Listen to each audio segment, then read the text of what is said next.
പ്രണയം. How beautiful it is when you fall in love with someone. പ്രണയത്തെ visual story ടെല്ലിങ്ങിലൂടെ നമ്മുടെ അടുത്തേക്ക് എത്തിക്കുന്ന ഒരു വിദ്യയാണ് cinema. And my favourite genre in cinema is romantic drama, rom-coms എന്നൊക്കെ പറയും. ആ ഒരു ജോണറിൽ ഇറങ്ങിയൊരു ഫിലിമാണല്ലോ ലൈല മജ്നു. ഇറങ്ങിയ ടൈമിൽ ഒരു ഫ്ലോപ്പായിരുന്നെങ്കിലും പിന്നീട് അതൊരു കൾട്ട് ക്ലാസിക് പാടായി. ഐ ഡോണ്ട് നോ, ഈ ഒരു ഫിലിം കണ്ട് കഴിഞ്ഞിട്ട് നല്ല രീതിക്ക് പോയിക്കൊണ്ടിരുന്ന ലൈഫ് എന്താ പറയുക, after that it was just like changed. എന്താ പറയുക, ലിറ്റിൽ ബിറ്റ്. മൂവീസ് ശരിക്കും പറഞ്ഞാൽ ഇൻഫ്ലുവൻസ് ചെയ്യുന്ന കുറേ പേര് പറഞ്ഞിട്ടുണ്ട്. And that's true, that's so true. ഈ ഫിലിം ആക്ച്വലി കൺവേ ചെയ്യുന്നത് ലൈലയുടെയും മജ്നുവിൻ്റെയും ലവ് ലൈഫ്, അവരുടെ ലവ് ജേണിയാണ് പറയുന്നത്. അതാണ് ഇതിൻ്റെ മെയിൻ പ്ലോട്ട്. ഓക്കെ, എല്ലാവർക്കും പറയുന്ന പോലെ തന്നെ ഇത് ലെജൻഡറി കപ്പിൾസ് ആയിട്ടുള്ള, ലെജൻഡറി ലവ് സ്റ്റോറി ആയിട്ടുള്ള ലൈല മജ്നു എന്ന് പറഞ്ഞിട്ടുള്ള 7th സെഞ്ച്വറി BC ജീവിച്ചിരുന്ന രണ്ടുപേരുടെ സ്റ്റോറിയിൽ നിന്ന് അഡാപ്റ്റ് ചെയ്തിട്ടുള്ള അവരുടെ ഒരു പോയമുണ്ട്.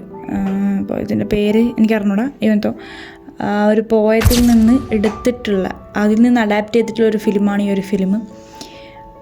ആൻഡ് എന്താ പറയുക, ഇതൊരു ലെജൻഡറി ലവ് സ്റ്റോറി ആവുകയാണ്. നമ്മളിത് കാണുമ്പം ഓ ഇവരങ്ങനെ ആയിരുന്നല്ലേ, ഓ ഇവരങ്ങനെ ആയിരുന്നല്ലോ, നമുക്കത് ആ ഒരു ക്യാരക്ടേഴ്സായിട്ട് നമുക്കൊരു കണക്ഷൻ ഫീൽ ചെയ്യും. അതുപോലെ തന്നെ ഈ ഒരു ലവ് സ്റ്റോറി അത്ര ട്രൂ ആണെന്ന് നമുക്ക് തോന്നും. അത്രക്ക് ബ്യൂട്ടിഫുൾ ആയിട്ടാണ് ഇവർ ഈ ഒരു ഫിലിം എടുത്തു വച്ചിരിക്കുന്നത്. Attraction is the first stage of love. ഇവിടെ ഇവർ ലൈലയും ഖെയ്സും ഇവഞ്ച്വലി അവർ മീറ്റ് ചെയ്യുന്നു, സംസാരിക്കുന്നു. ആൻഡ് ഇതൊക്കെ ഒരു കാശ്മീരിൻ്റെ ലാൻഡ്സ്കേപ്പിലാണ് ഇവർ സെറ്റ് ചെയ്തിരിക്കുന്നത്. എന്താ പറയുക, ഒരു മോഡേൺ ലവ് സ്റ്റോറീനെയും ആ ഒരു ലെജൻഡറി ലവ് സ്റ്റോറീനെയും എല്ലാം കൂടി മിക്സ് ചെയ്തിട്ടാണ് അവർ ആ ഒരു തീരുമാനത്തിലേക്ക് എത്തിയെന്നാണ് ഞാൻ കണ്ടെത്തിയ കാര്യം.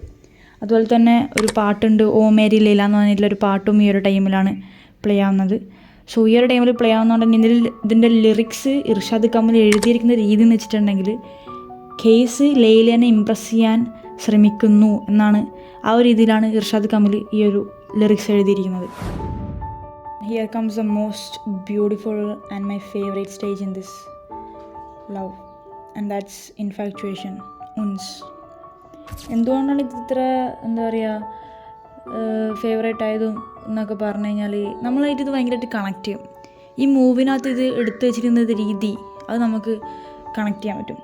നമ്മളിപ്പം നമ്മളെ കാലഘട്ടത്തിലേക്ക് വരുമ്പം ഇൻഫാക്ച്വേഷൻ്റെ സമയത്ത് നമ്മളിങ്ങനെ എന്താ പറയുക, ഒരു ഐ കോണ്ടാക്റ്റൊക്കെ ഇട്ട് അവനറിയാതെ അല്ലെങ്കിൽ അവളറിയാതെ അങ്ങോട്ടും ഇങ്ങോട്ടും നോക്കി, എന്താ പറയുക, ആ ഒരു സംഭവം അവനറിയാതെ അവനെപ്പറ്റി ചോദിക്കുന്നു, അവളറിയാതെ അവളെപ്പറ്റി ചോദിക്കുന്നു.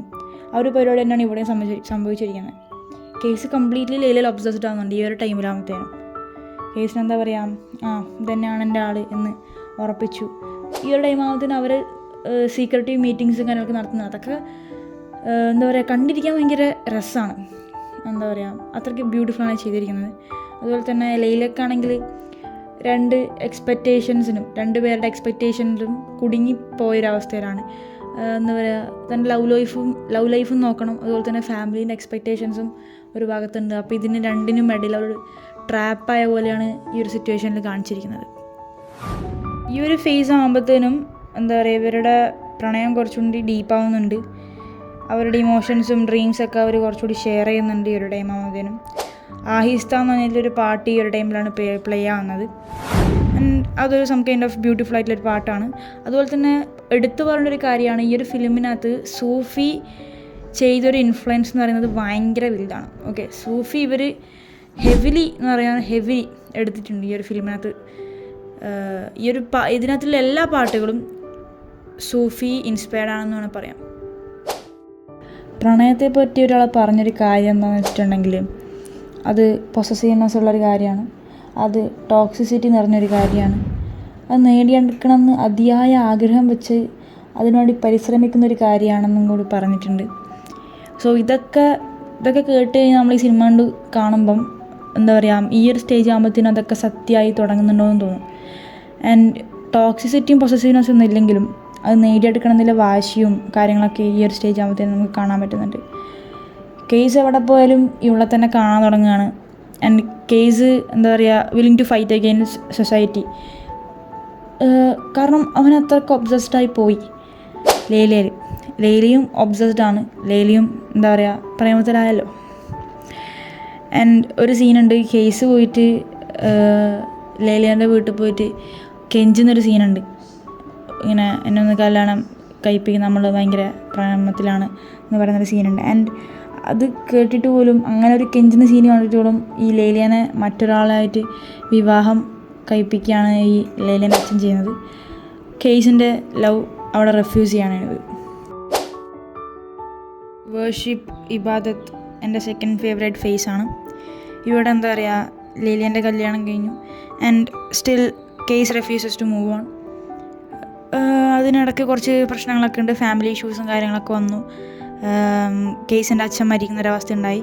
അങ്ങനെ ഒറ്റയടിക്ക് താഴേക്ക് ഇങ്ങനെ ഒറ്റ പോകുമായിരുന്നു പുള്ളി കേസ്. ആൻഡ് അതിൻ്റെ ഒക്കെ കൂടിയിട്ട് ഇങ്ങനെ കുറച്ച് ഡിപ്രസ്ഡായി ഇങ്ങനെ വന്നുകൊണ്ട് നിൽക്കുകയാണ്. സോ ആകെ പുള്ളിക്കുള്ളത് ആകെ ഒരു അനിയൻ മാത്രമാണ്, ഏച്ചി ഫാമിലി ഇഷ്യൂ ആയിട്ട് അങ്ങനെ.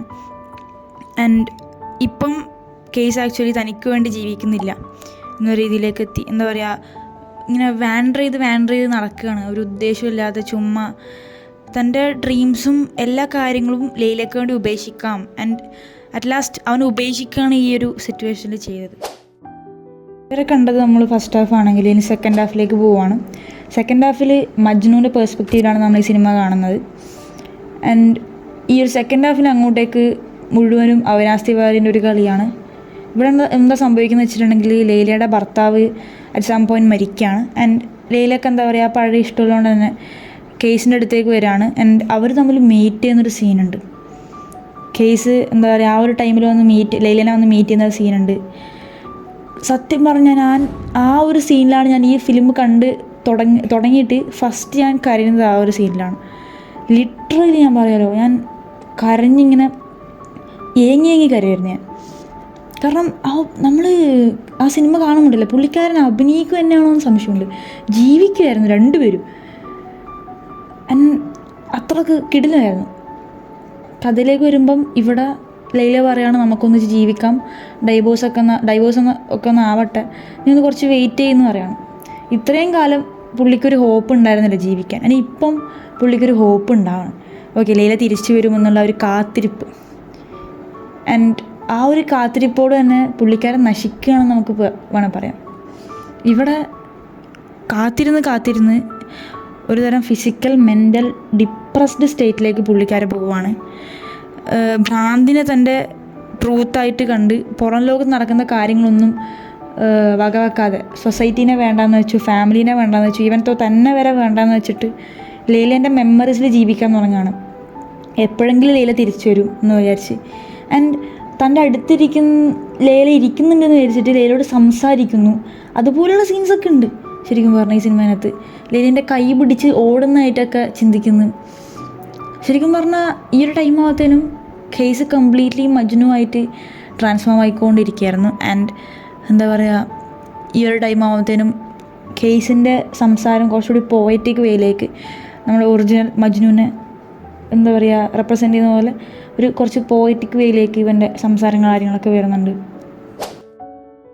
ഈ ഡെത്ത് എന്ന് പറഞ്ഞ ലാസ്റ്റ് സ്റ്റേജിൽ നമ്മൾ എത്തിയിട്ടുണ്ട്. ഇവിടെ സംഭവിക്കുന്നത് വെച്ചിട്ടുണ്ടെങ്കിൽ ഡെത്ത് തന്നെയാണ്. ഒറിജിനൽ സ്റ്റോറിനകത്ത് ശരിക്കും പറഞ്ഞാൽ മജ്നുവാണ് ഫസ്റ്റ് മരിക്കുന്നതെങ്കിൽ ഇവിടെ നേരെ തിരിച്ചാണ്, ഫസ്റ്റ് ലൈലയാണ് മരിക്കുന്നത്. മജ്നുവിൻ്റെ ഈ കണ്ടീഷൻസൊക്കെ കേസിൻ്റെ അനിയൻ പോയിട്ട് ലൈലയോട് പറഞ്ഞു കൊടുക്കുന്നുണ്ട്. ലൈല ഒബ്വിയസ്ലി ഒന്ന് കാണുമല്ലോ, ആൻഡ് പുള്ളിക്കാരെ ഒന്ന് കാണുന്നുണ്ട്. പുള്ളിക്കാരിനെ കണ്ടിട്ട് പോലും കേസിന് മനസ്സിലാവുന്നില്ല. കാരണം ആ ഒരു മജ്നുവിൻ്റെ തലയിൽ ഇപ്പോൾ ഒരു ലൈലയുണ്ട്, അത് തൻ്റെ ഇപ്പുറത്തെ സൈഡിൽ നിൽക്കുന്നുണ്ട്, ലെഫ്റ്റ് സൈഡിൽ ഫോർ എക്സാമ്പിൾ. ഓക്കെ, ആൻഡ് ഇപ്പുറത്തെ സൈഡിൽ നിൽക്കുന്നത് വേറെ ആരോ എന്ന രീതിയിലാണ്.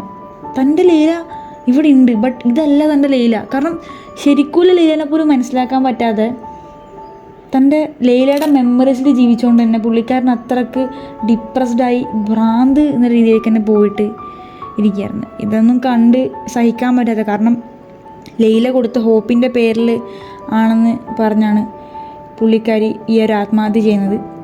എന്തോ ഒരു പിൽസ് അയച്ചിട്ടാണ് ആത്മഹത്യ ചെയ്യുന്നത്. ആ ടൈമിലൊക്കെ മജ്നുവിനെ ഒരു റൂമിനെ തകർത്തെടുത്തായിരുന്നു. ആൻഡ് മജ്നു പോയിട്ട് കുത്തി തുറന്ന് അവളുടെ ശവക്കല്ലറയുടെ അടുത്തൊക്കെ പോയിരുന്ന് അറ്റ് ലാസ്റ്റ് മജ്നു മരിക്കുകയാണ്.